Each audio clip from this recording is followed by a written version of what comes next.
Got some exhaust on this thing. Just bought a kind of a do-it-yourself kit. It's 2.5 inch. Collectors coming out of the headers with 2.5. So I bought a kind of a piece together, weld together, do-it-yourself. And also just some kind of generic chambered. They said they were race mufflers, but I mean, they're pretty cheap. They sound pretty good. I sound a little loud inside the building here right now, but I think they actually sound pretty good and pretty cheap too, so. I just got it dumping before the axle. Obviously, as you can tell, this is an off-road only rig. Oh, it's a freaking beast.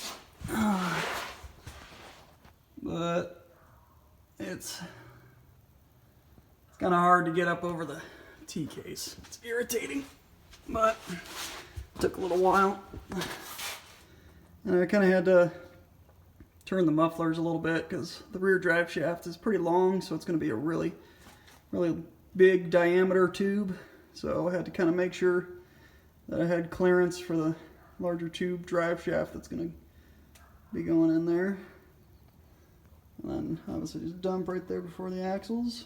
Little hangers right there off the cross member too.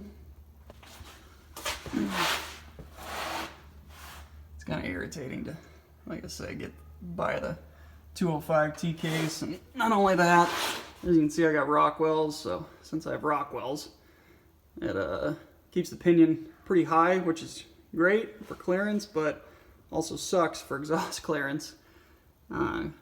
So you kind of have to really do a really hard, sharp turn right there on the passenger side and come up and around the T case and all of that, but it turned out all right. Sounds pretty good. Oh, my goodness, this thing is a beast.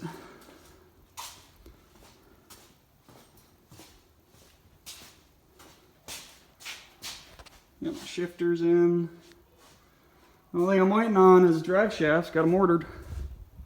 Just waiting for them to show up. Hopefully soon. And those are not the ones. Those are extras. Pretty freaking sweet.